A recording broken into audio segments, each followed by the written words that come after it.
वो इलाका जहां आम आदमी का भटकना भी मुश्किल है। ऐसा सेफ जोन जहां एंट्री से पहले तमाम एहतियात बरती जाती है। बेहद महफूज रहने वाले उस हिस्से में एक नहीं, दो धमाके हो गए। जम्मू एयरपोर्ट के करीब एयरफोर्स स्टेशन के अंदर हुए ब्लास्ट के सबूत सामने आए हैं। सबूत नंबर 1, धमाके से छत पर दरार और गड्ढा हो गया है।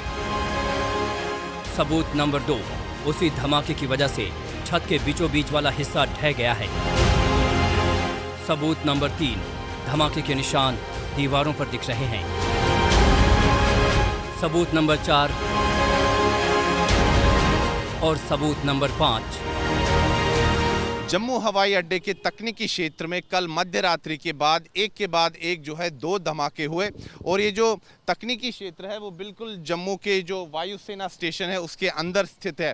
तो इसीलिए यहाँ पर हड़कंप मच गया है और सुरक्षा एजेंसियाँ अब जो है जांच में जुट चुकी है। आखिरकार इतने हाई सिक्योरिटी जोन में सिलसिलेवार पर 2 धमाके कैसे होते हैं, ये जो है इस समय जांच का विषय है। इसी धमाके से जुड़ा एक सीसीटीवी वीडियो भी सामने आया है। अब सबसे पहले आपको बताते हैं कि यह पूरा वाकया क्या है।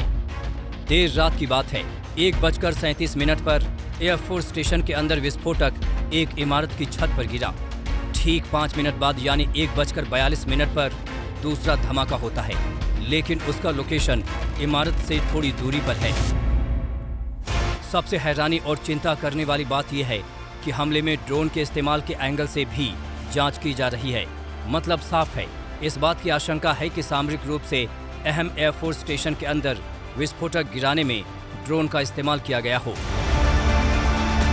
ड्रोन से धमाके की साजिश की आशंका के पीछे वजह भी ठोस है।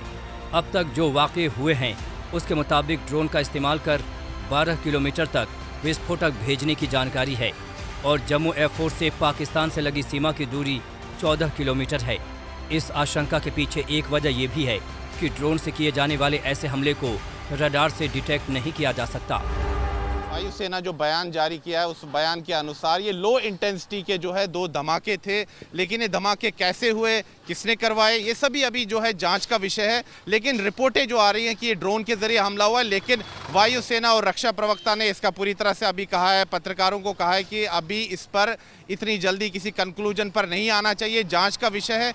बहुत ही जो अभी प्रिलिमिनरी स्टेज पर यानी कि शुरुआती जो है अभी दौर पर जांच चल रही है। तो सभी टीमें आ चुकी है, एनआईए भी पहुंच रही है, तो इसको पूरी तरह से हर एंगल से जो है इसकी जांच। इस धमाके का पाकिस्तान से क्या कनेक्शन है या फिर किसी आतंकी संगठन का हाथ है या नहीं, ये जांच का मुद्दा है। सुरक्षा एजेंसियां हर थियरी पर तफ्तीश कर रही हैं, लेकिन इन 2 धमाकों के बाद सुरक्षा को लेकर कई गंभीर सवाल खड़े हुए हैं। सबसे अहम सवाल ये कि ये धमाका कैसे किया गया। दूसरा सवाल कि इन 2 धमाकों को किसने अंजाम दिया। तीसरा सवाल है कि धमाके में कैसा विस्फोटक इस्तेमाल किया गया। चौथा सवाल ये है कि नो फ्लाइंग जोन में इतनी बड़ी वारदात कैसे हो गई। जहाँ पे ये टेक्निकल एरिया में ब्लास्ट हुआ है, ये बाहरी इलाका नहीं है, ये बिल्कुल इंटरनल एरिया है जहाँ पे हेलीकॉप्टर वहाँ पे खड़े होते हैं।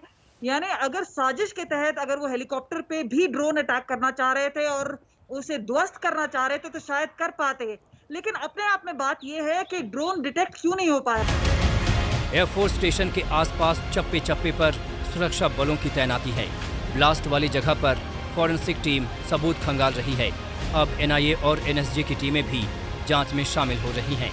कमलजीत संधू के साथ सुनील जी भट्ट, जम्मू आज तक।